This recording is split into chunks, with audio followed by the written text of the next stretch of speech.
Chapter 31. Magnus.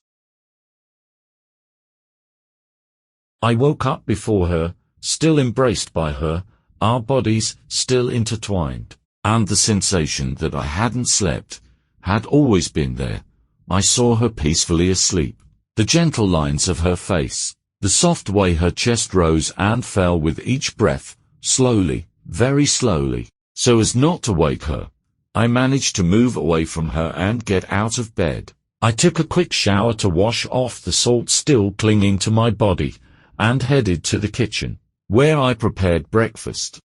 Orange juice, toast with butter, a tray, and I was back in the room. I set the tray down, sat beside her, and gently stroked her back as I said, "Wake up, sleepyhead." Slowly, she began to awaken, stretching with a smile on her lips until she finally opened her eyes, squinting slightly due to the brightness. "Here's breakfast." She looked at the tray and laughed. "What luxury. Breakfast in bed, and you even squeezed the oranges and everything. You're becoming quite the catch." I laughed. "Certainly. Can you imagine the effort it took to squeeze those oranges? Can you even begin to comprehend?" "No. It must have been a superhuman effort." "Almost, believe me, but it's at times like these that men are separated from boys." We both laughed heartily. I kept her company as she ate. When she finished, I took the tray, and it was her turn to take a shower. When she emerged, I was in front of the laptop, writing. "So? Did you make progress?" "A lot. I think the story is written. It's almost finished. Do you want to read it?" "Of course." "I need to go to the village to do some shopping. Food and such for us to have here. I don't know if you want to come, or stay and read." "I'll stay. I'll read, I read fast, and when you come back, I'll let you know what I think." "All right. By the way, did anything get planned for midweek?" "Yes.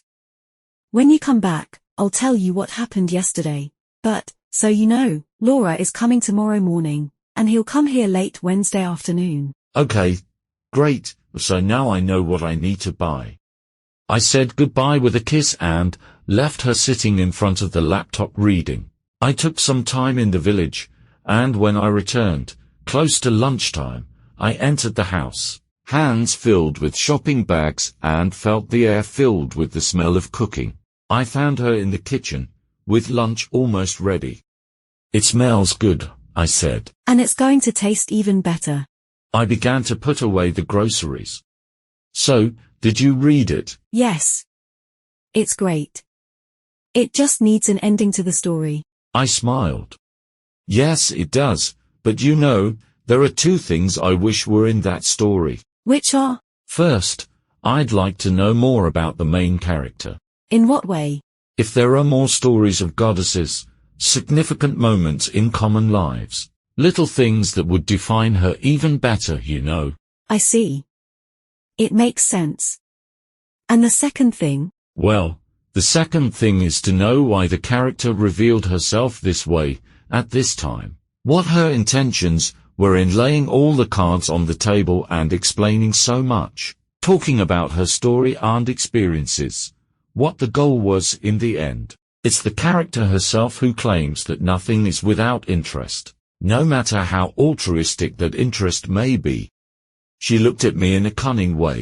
"Well, you know, I think if you're willing, and since you're a guy who can almost miraculously squeeze orange juice, therefore, a good guy, maybe you'll get your answers after lunch. What do you say?" "That sounds good, actually. There's nothing like having a comforted stomach for a story to be better absorbed, right?" "Of course. But in the meantime, enjoy not having the answers and open a bottle of wine, will you?" "Okay, what wine you want?" "Something light. Don't you have a bottle of rosé around here?" "I think so, I'll look for it."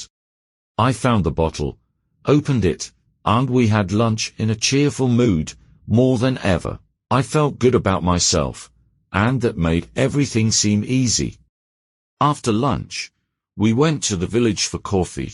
Although it was cold, it was sunny, so we sat outside. We didn't stay long.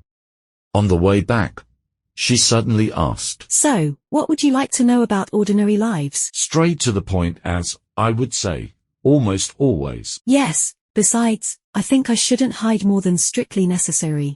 But that means there's something to hide. Of course there is. That leaves me a bit disheartened, to be honest. My dear, the only thing I can assure you is that in due time there will be no secrets between us. But knowing how to wait is the greatest virtue.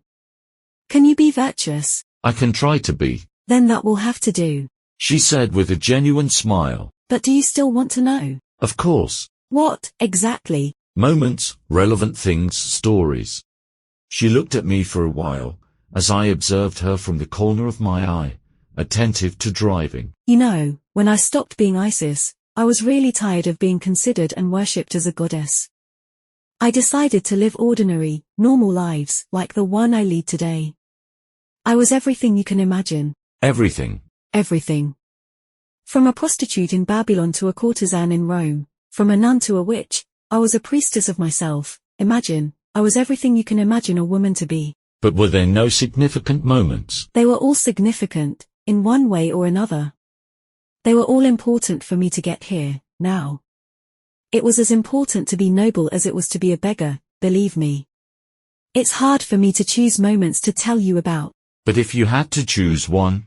Just one? Just one. Meanwhile, we arrived. I turned off the car and waited for her answer. After a while, she asked. Will you give me a little time to choose that moment? The moment? Yes, of course, as much as you need. She opened the door and got out of the car.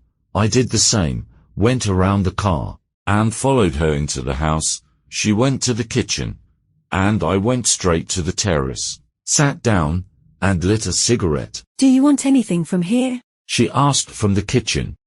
Can you bring me some water? She joined me shortly after, bringing 2 bottles of water in her hand, and sat down beside me, thoughtful. You know, there's a moment that might be the moment. Tell me. It happened when I was a Pythia at the Temple of Apollo in Delphi. You were one of the oracles. Yes. And could you predict the future? She laughed heartily. Do you think anyone can? I don't know, but you must have been predicting something to be there. You know, the truth is, if you pay attention to what's happening around you, it's not that difficult to come to some conclusions about the near future. You just need enough information. And then, to count on the unforeseen, you just have to be vague enough and voila, a vision appears. But there are people who have the reputation of doing it accurately and make a living out of it. There are people who call themselves magicians, but who are actually conjurers, creators of illusions, who have nothing to do with magic. That's true. Well. But going back to the story, one day a king requested an audience with the oracle. I sat on my 3-legged stool and waited for him to enter. He entered the chamber, and he was undoubtedly an impressive man, despite his youth. There was something different about him. Different how? An uncommon force of will, a captivating charisma. And then? He approached me with the arrogant attitude of someone who had never encountered anyone capable of opposing him. Still, in a respectful attitude towards me, and since I represented the god Apollo there at that moment, he waited for me to address him. I asked what he sought from the oracle. And? He asked, will my conquest of the world be swift? I was stunned, staring at him. I had no idea who he was, no basis to tell him anything, and I told him that I couldn't tell him anything at that time and that he would have to come back. You did that to buy time? Of course. I had to at least know who I was dealing with. And what happened next? Next. Well, to my surprise, he came straight at me, didn't even give me time to think, grabbed me by the hair, dragged me out of the chamber. He was furious. He said that no one had ever defied him and that he would never tolerate disrespect from either gods or mortals. What did you do? Me? I was dragged by him, in pain as he pulled me by the hair. I started screaming, let me go, you're invincible. He, upon hearing this, stopped, let go of me, and said that he was satisfied with the oracle's prediction. He left without another word. Well, that's something. Did you come to know who he was? Of course. His name was Alexander and he became known as the Great.